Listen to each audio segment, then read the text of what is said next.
Olá, seja bem-vindo ao Encontro com a Palavra. Hoje eu tenho a oportunidade de estar aqui com amigos queridos, com a Nissinha e com o Anderson, e nós vamos aqui ter a oportunidade de estudarmos um assunto muito interessante, muito importante, principalmente aí para os pais, né? Que tem como título Suprema Lealdade a Cristo. O verso para memorizar, ele diz assim: E vocês, senhores, façam o mesmo com os servos, deixando as ameaças, sabendo que o Senhor, tanto deles como de vocês, está nos céus, e que Ele não trata as pessoas com parcialidade. Está em Efésios 6:9. Para começar, eu vou pedir para o Anderson fazer uma oração. Obrigado a Deus por essa oportunidade. Que seu Santo Espírito esteja aqui conosco, sintamos a sua presença. E as pessoas que nos assistem também possam ser tocadas pelo Teu poder. Em nome de Jesus Cristo. Amém. Amém, amém. Nissinha, aconselho aos filhos. Desafio, né? Nossa, como nós temos preocupações em relação a como educar os nossos filhos, principalmente em mantê-los nos caminhos de Deus, não é mesmo? Que conselho Paulo deu aos filhos e como fundamentou este conselho no lar? Olha, realmente um grande desafio para os pais educarem os filhos no caminho do Senhor. O mandamento é bem claro: filhos, honrem seus pais e sua mãe. E Paulo, ele começa esse conselho usando o 5º mandamento: honra teu pai e tua mãe, para que se prolongue os teus dias na terra que o Senhor teu Deus te dá. É um mandamento com promessa. Ele fala que é justo que os filhos honrem aos pais. Mas aqui o Paulo deixa uma deixa que esse conselho não é absoluto. E aí você fala, mas como assim? Ele está falando que é para obedecer a Deus, aos pais, porque é justo. E agora ele deixa um espaço aqui. Quando ele fala isso, ele diz que se a educação dos pais forem contrárias ao que Cristo fala, então eles devem obedecer a Deus e deixar as consequências com ele. Porque muitas vezes nós temos filhos que eles buscam seguir a Deus e os pais são contra. Então é justo, é digno que eles sigam a Deus, porque a orientação é divina, é bíblica, que os filhos obedeçam aos pais, desde que não contrariem a vontade de Deus. Conselhos para os filhos. E quais são os conselhos, Anderson, que nós encontramos aí na Bíblia? Conselhos aos pais. Aí nós temos alguns versos, né, na Bíblia, que em Efésios 6:4, Colossenses 3:21... Que motivação Colossenses 3:21 apresenta para evitar irritar os filhos? Eu vou ler os dois só para deixar mais claro para quem está nos assistindo. Efésios 6, capítulo 6, versículo 4, fala o seguinte: Vós pais, não provoqueis a ira aos vossos filhos, viu assim? Mas criai-os na doutrina a demonstração do Senhor. E Colossenses 3:21 fala algo parecido, mas ele acrescenta algo. Pais, não irritem seus filhos, para que eles não desanimem. Aqui tem a motivação principal, né? Os filhos não desanimarem. Porque os pais o tempo todo irritando, isso vai provocar um desânimo no filho. A gente participa do Ministério de ECC e a gente vê que as palavras para casais, a palestra de pais para filhos, sempre elas vão e voltam. Você pode mudar o palestrante, mas a palestra se define nas mesmas coisas, os temas sempre são o mesmo. Existe um documento chamado Siriac, que é um documento judeu, lá do tempo de Paulo, que fala o seguinte: conselhos aos pais quanto aos seus filhos. Aquele que ama o seu filho o aceitará. Esse aqui é um documento lá do passado. Mime uma criança e ela o aterrorizará. Discipline seu filho para que ele não o envergonhe. A gente vê que algumas coisas aqui se repetem também na Bíblia, quando ele fala que a gente deve usar a vara para educar os filhos. E hoje existem muitos estudos sobre esse negócio de educação para com os filhos. Mas é uma coisa certa: disciplinar o filho e fazer com que ele te respeite é necessário. Porque, como diz aqui o livro lá judeu, se você mimar muito a criança, ela o aterrorizará. E lá no futuro ela vai te envergonhar, porque como pais, a gente vê algumas situações por aí nos mercados, nas lojas de brinquedos, as crianças realmente fazendo com que seus pais passem vergonha, porque querem uma coisa, se jogam no chão e começam a espernear, chorar, e os pais muitas vezes só para tirar o choro da criança vai e compra o que elas querem. Nem precisam, mas querem. Efésios 6:4 ele fala em 2 pontos aqui, né? Não provoqueis a ira aos filhos, que é um ponto negativo, mas criai-vos na doutrina e a demonstração do Senhor. Ensina a criança o caminho que deve andar, para que quando ela crescer, não se desvie dele. Isso é muito claro. Você falou sobre essa questão dos filhos hoje, né, de se jogarem no chão e por que eles se jogam no chão? E por que eles se jogam no chão? Porque eles sabem que se eles se jogarem no chão, eles vão ter aquilo que eles querem, né? E aí a gente tem visto que eles já crescem com o quê? Com um comportamento, né, totalmente manipulador, e isso desenvolve problemas, doenças emocionais. A gente tem visto hoje jovens adultos também, que não conseguem lidar com as dificuldades e desafios da vida porque não tiveram a disciplina, não tiveram regras, né? Não arrumaram nem a própria cama, né? Não tinham um hábito nem de pegar o próprio prato da mesa e colocar na pia, que é o mínimo, né? E muitas vezes tinham um tratamento de olhar para a mãe como sendo uma escrava, né? Que tem que fazer, que tem que prover, que tem que fazer tudo, né? E o que eu tenho visto hoje como educadora, e me preocupa bastante, é o número de pais que têm impedido os filhos de lidar com as frustrações. Não, mas meu filho ele não pode passar por isso porque ele vai se frustrar, isso gera dor, isso gera sofrimento. Realmente, né, gera dor, gera sofrimento, mas gera o que também? Amadurecimento. Então eu tenho condições, eu tenho melhor preparo de enfrentar as diversidades, as dificuldades, os problemas da vida. Então muitas pessoas, a gente tem visto um aumento significativo de pessoas tendo que fazer uso de medicação para poder lidar com as dores da vida, porque não tem resiliência, né? Então a gente vê que a própria Bíblia, quando ela fala sobre essa questão da disciplina, da ordem, as crianças, a gente tem visto que elas têm pedido isso, né? Então é super importante a gente tá colocando em prática esses conselhos bíblicos, né? Vamos tocar nesse assunto aí, lá com os Éfesos, só um minutinho, se já vou... porque ele tem, naquele tempo, os pais tinham poder legal sobre os filhos. Isso aqui é um escrito que está no nosso guia de estudos. Eles tinham esse poder tão grande nos filhos que eles tinham até o direito de punição violenta e, se possível, até matá-los. Só para você ver o poder que eles tinham naquele tempo, e Paulo vai em cima dos Éfesos, para exatamente eles considerarem a situação, porque a Bíblia não ensina dessa forma. E aí, para terminar aqui a minha parte, alguns pais excediam seus poderes sobre os filhos como se eles fossem seus escravos.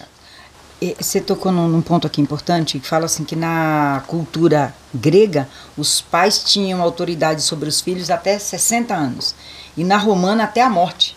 Então eles eram como se fossem donos dos filhos, realmente.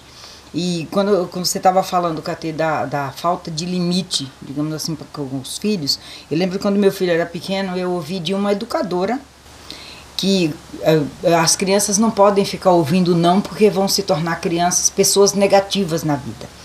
E eu coloquei para ela, quando eu ouvi isso, eu falei, digo, olha, ela vai ouvir nãos na vida. Sim. Então ela tem que aprender a lidar com isso em casa. Na educação doméstica que a gente ensina aos filhos, que eles vão ouvir sim e vão ouvir não. E eles têm que aprender a lidar com essas frustrações da vida, porque senão eles vão ser pessoas inúteis, fúteis, que tem acontecido com grande frequência, que a gente tem visto hoje por aí. As crianças deixando de obedecer, deixam de seguir regras, deixam de seguir leis, porque eles não aprenderam em casa. E outra coisa, se você não ouve o não, como você também vai dizer não para aquilo que não é bom? A gente também precisa ensinar os nossos filhos a falar não, né? A importância deles terem autoestima, de cuidado com o corpo deles também, de dizer não para aquilo que é ruim, né? Então isso a gente precisa trabalhar isso até para eles poderem ter maturidade para discernir aquilo que é certo e aquilo que é errado, né? Mas pensando um pouquinho sobre mais conselhos que a gente tem aí na Bíblia, né, Nicinha, um ponto importante aí da lição tem a ver com a escravidão no tempo de Paulo. Como você resumiria os conselhos bíblicos aos escravos? E uma das manchas da história foi o uso de passagens bíblicas, né, sobre a escravidão para justificar esse mal. E que cuidado devemos ter para lidar com a palavra de Deus? Porque você também falou, Anderson, alguns pontos importantes que muitos pais utilizavam a Bíblia, a gente tem visto, né? Versos da Bíblia fora do contexto para poder justificar algumas ações que não têm a ver com aquilo que a palavra de Deus tem a nos dizer, né? Olha, eu lendo os versos que vinham para comparações, eu resumi o seguinte: quando esses versos eles mostravam assim que para Deus todos somos iguais, senhores, escravos, mas ele lia aqui para ressaltando que os escravos deveriam obedecer aos seus senhores, né? Lembrando que Paulo ele não era nenhum ativista, ele não queria, não concordava com a escravidão, e ele também não queria acabar com a escravidão romana, no Império Romano, mas ele estava falando de algo muito além, que era a adoção de nós como filhos de Deus. Então, se nós somos adotados como seus filhos, todos estamos iguais, todos estamos na mesma situação. Então, os escravos deveriam obedecer aos seus senhores, porque, infelizmente, a escravidão já existia, mas eles não era que eles eram os donos absolutos, e não era isso que Paulo estava querendo dizer. Olha, vocês agora acabou tudo e vocês podem viver a revelia. Ele estava falando ali não de alforriar aqueles escravos aqui na terra, mas ele estava indo muito além, ele estava preparando para o reino de Deus. Então, todos estavam em pé de igualdade naquele momento, e nós vivemos hoje iguais. Então, apesar de muitas pessoas acharem que são superiores a outra pela posição social, ou pelo dinheiro, ou pelo cargo que ocupa, não importa. Independente de onde você estiver e quem você é filho de Deus, e estamos todos em pé de igualdade. Lindo, né? E nas instruções aos escravos cristãos, Anderson, o que foi requerido deles? Efésios 6, versículo 5. Vós servos, obedecei aos vossos senhores segundo a carne, com temor e tremor, a sinceridade do vosso coração como a Cristo, não servindo à vista como para agradar aos homens, mas como servos de Cristo, fazendo de coração a vontade de Deus. Versículo 7, servindo de boa vontade como ao Senhor, e não como aos homens, sabendo que cada um receberá do Senhor todo o bem que fizer, seja servo ou seja livre. Aqui Paulo compara os servos trabalhando aos seus senhores como nós trabalhando para Cristo, a gente trabalhando para Cristo. Ele mistura a obediência dos cristãos aos senhores com a obediência dos senhores, nós, filhos, a nosso Deus, o Pai. Paulo pede aos servos cristãos para obedecer aos seus senhores, oferecendo o serviço com excelência. E quando a gente faz isso, a gente vê claramente a diferença de um funcionário para o outro. Que é comum hoje a gente ver pessoas reclamando o tempo todo dos seus senhores, seus patrões, seus gerentes, seus diretores. Isso é muito comum nas empresas. Uma reclamação aqui, uma coisa simples, e vira uma reclamação gigante. Ao Paulo comparar o serviço dos senhores, ele exalta a dedicação suprema a Deus. Por exemplo, ao citar que o nosso serviço motivado positivamente, ele deve ser oferecido como se fosse para o Senhor. Então, ele faz uma comparação constante aqui entre o serviço dos servos com um serviço para com Deus. Faça tudo como se fosse para Deus. Então, faça com excelência. E a boa notícia que a gente tem é o seguinte: além do salário que nós recebemos como servos, ainda teremos a recompensa de Deus. Então os filhos de Deus vão ter duas recompensas. Primeiro, que ele recebe a cada mês um salário. Esse é um salário que é recompensa pelo nosso serviço, prestado com excelência. E quando Deus voltar, ele ainda vai dar uma recompensa, porque fomos fiéis aqui na terra aos nossos mestres, aos nossos senhores.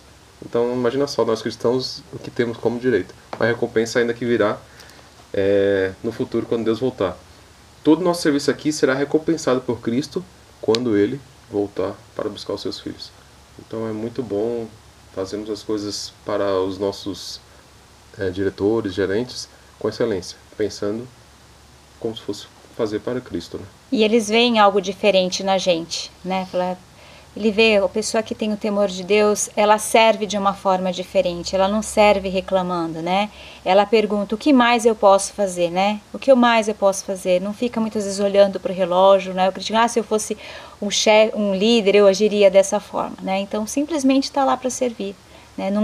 E a gente tem visto tantos aí dentro do próprio mercado de trabalho, né? Que tem a síndrome do pequeno poder, né? Sim. Às vezes sentem uma cadeira A, B ou C e já se coloca num papel de empoderamento que acaba humilhando, desfazendo, né, tratando o outro como se fosse um escravo, e a gente sabe que isso não é o propósito de Deus. Quando a gente faz com excelência, as pessoas falam que a gente está bajulando, que a gente está babando, que a gente está sendo isso ou aquilo em relação ao nosso chefe, ao nosso mestre. Você está ajudando a pessoa a enriquecer, fazendo tudo isso, né? Você vai ter Se a nossa recompensa não vier aqui, entre aspas, com um poder maior, um cargo acima, um aumento de salário, meu Deus está vendo tudo isso. E quando voltar, teremos nossa recompensa, né? E aí aqui mesmo ele honra, aqui mesmo ele abençoa a gente, né? E a gente Também. tem que ser grato a ele por tudo, né?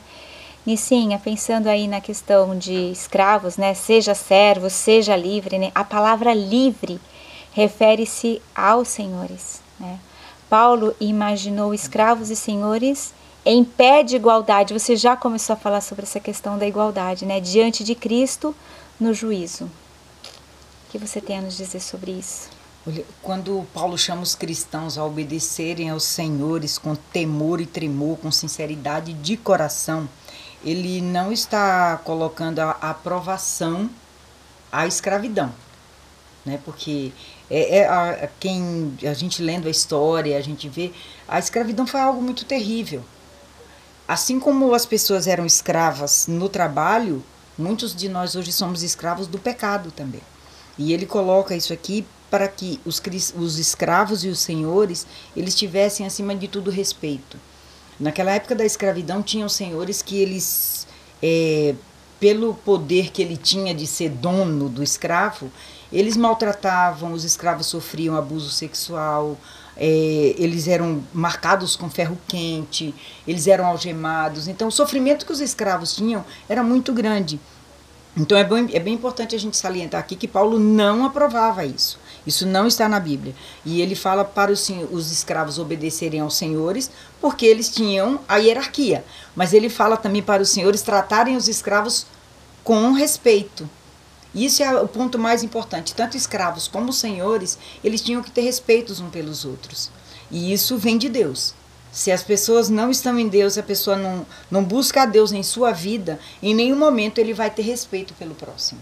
E isso é o que ele está colocando aqui, né, para que eles pudessem respeitar os seus escravos e os escravos respeitarem os seus senhores. É olhar com o olhar de Cristo, né? Não com o nosso olhar, porque se olhar o nosso olhar, só tem coisa ruim, né? Sim, porque se a gente pensar que eu estou no posto de liderança, mas como Cristo liderava? Será que eu estou seguindo os passos dele? Exatamente. Uma época eu trabalhava e tinha um médico que trabalhava comigo, ele era meio rebelde. E aí ele sempre achava que, dona Nícia, a senhora está pegando no meu pé. Eu falei para ele um dia, olha, eu não estou pegando no teu pé, eu estou cumprindo o meu papel. O patrão lá em cima, ele está acreditando que eu aqui estou fazendo isso. Então, se eu não fizer, eu estou mentindo, estou roubando. Porque eu estou mentindo dizendo para ele que eu estou fazendo e não estou, eu estou roubando porque eu estou ganhando salário para fazer o que eu estou fazendo e não estou. Então é por isso que eu te chamo a atenção. Exatamente. Né? Então, você ser um verdadeiro líder, né? Você ser um verdadeiro líder.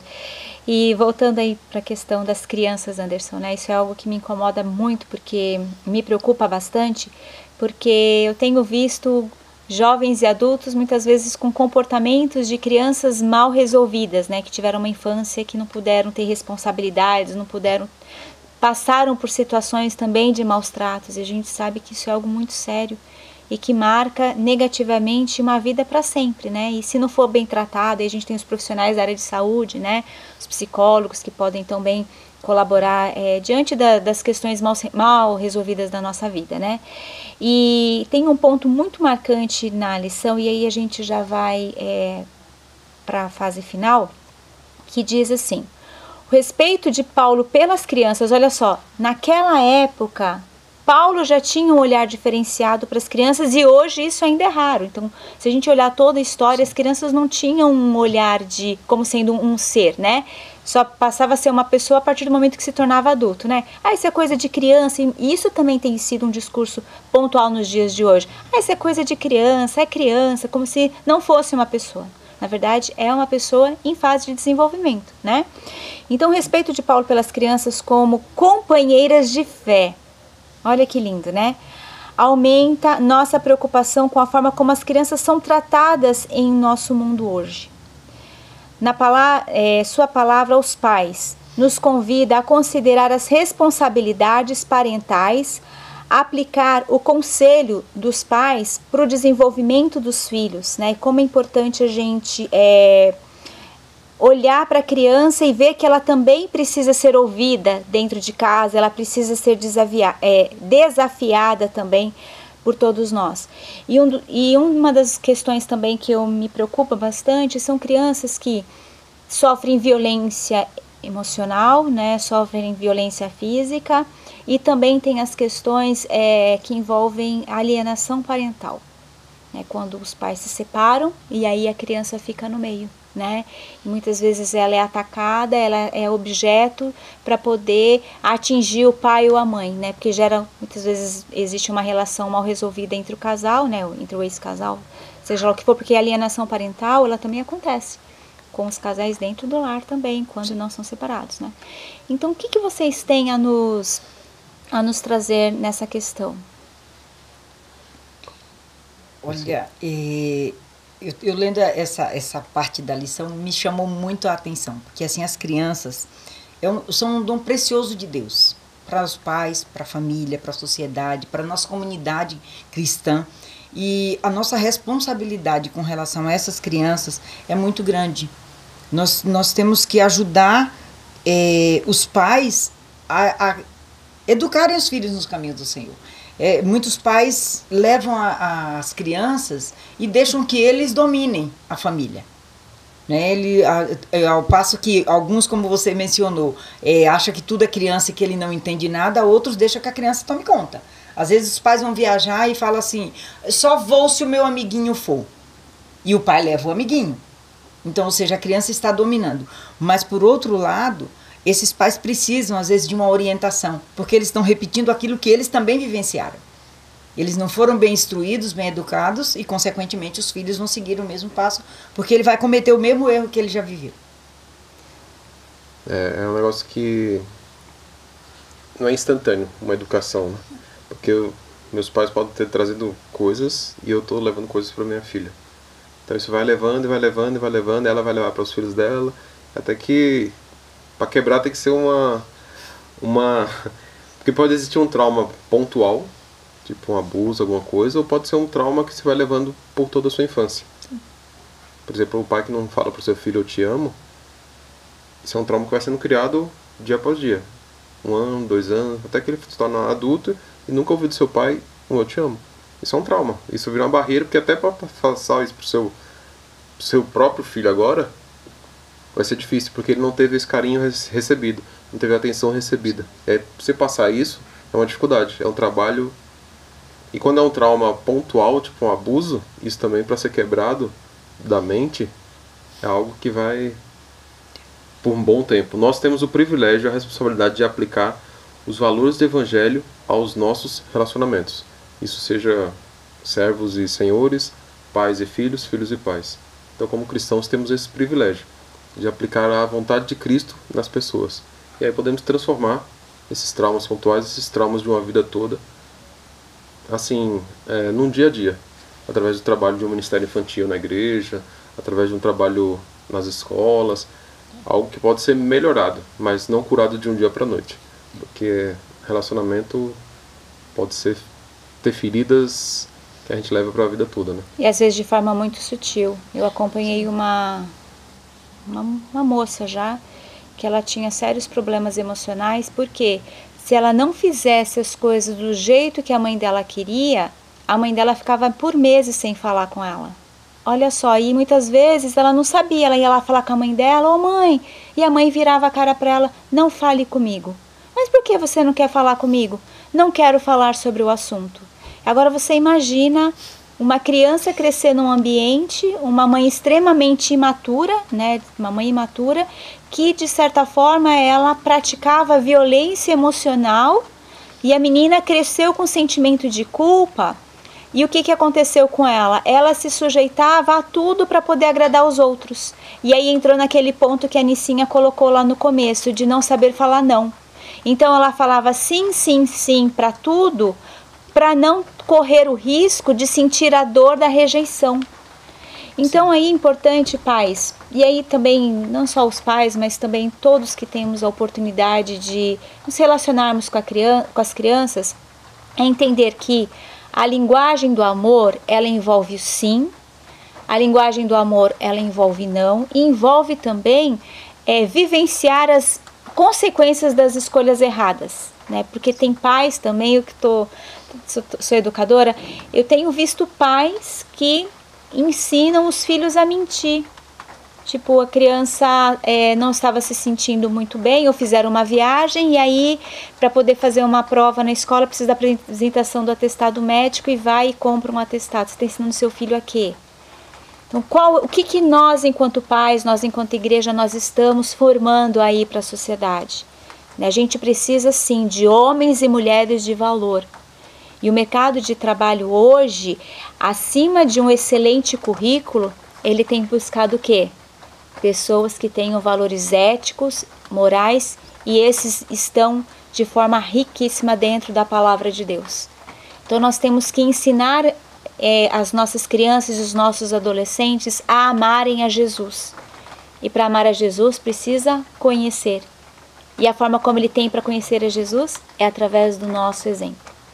De falar a verdade, de pregar a verdade, de viver a verdade, de respirar a verdade, das pessoas com as quais nós nos relacionamos, olharem para nós e falar assim: tem algo diferente, vocês são cristãos? Então nós temos que ser cristãos na nossa forma de pensar, respirar, agir, para que a gente possa aí efetivamente levar o amor de Cristo para as pessoas que tanto necessitam. Que a gente possa, enquanto igreja também, colaborar na formação de uma geração que tem medo de sair para fora, Antigamente as mães chamavam os filhos, eu lembro da minha avó chamando: vem para dentro, tá na hora de tomar banho, para jantar e tudo mais. Hoje a luta é qual? Tirar esses jovens que estão aprisionados, estão sendo reféns, escravos. A gente falou sobre a questão de escravidão, escravos das telas. Escravos de ficar seguindo A, B ou C, influencers que muitas vezes não estão dentro daquilo que é a palavra de Deus. Então a gente tem visto que a gente está numa geração cada vez mais perdida, e a gente tem aí o Evangelho à nossa disposição. Você tocou num ponto, Catê, o exemplo dos pais é muito importante na vida dos filhos. Nós vemos alguns exemplos de pessoas que, em nome da Bíblia, eles buscam versículos bíblicos a seu bel prazer para usar da sua influência, muitas vezes negativa. Muitos pais castigam seus filhos em nome de Deus. A Bíblia diz, como o Anderson mencionou aqui, pais, castigai os filhos. Então eles entendem que esse castigo é castigo de verdade, ao invés de serem tratados com amor. Porque aquelas crianças que são tratadas com amor, com respeito, com educação, elas vão transmitir isso também na sua vida. Uma coisa que a gente acabou não colocando aqui, mas que é muito importante os pais lembrarem: limite. Muitos pais trocam o tempo que ele tem que ficar fora trabalhando com benefícios materiais. Isso é muito prejudicial para a vida das crianças. Muito. Porque assim eles vão entender que eles podem ser comprados por qualquer preço. Então a gente tem que usar o tempo que tem com qualidade. Eu tenho só 1 hora por dia com você, mas eu vou sentar, eu vou te contar a história, eu vou brincar, eu vou sentar no chão junto, mas que eles tenham esse tempo de qualidade com seus filhos. Porque quando os pais dão bens materiais em troca do tempo que ele não teve, serão filhos mal educados e mal formados para viver no mundo, com certeza. E aí o que acontece é o seguinte: a vida não vai dar tudo o que quer. O mundo aí fora não vai dar tudo o que quer. Então precisa sim, não espere um pouco também, aprender a esperar, porque tudo tem que ser na hora que eles querem. Não, espera um pouco, não vai ser agora. Aprenda a se autorregular, respira. Exatamente. Então são os desafios que nós temos. Infelizmente o nosso tempo esgotou, ficaríamos acho que mais um bom tempo aí discutindo esse assunto tão importante. Mas o nosso desejo é para você aí de casa que o Senhor venha habitar no seu coração, que venha habitar na sua família, que você possa ter sabedoria vinda dos céus para poder educar os seus filhos nos caminhos, no caminho que deve andar.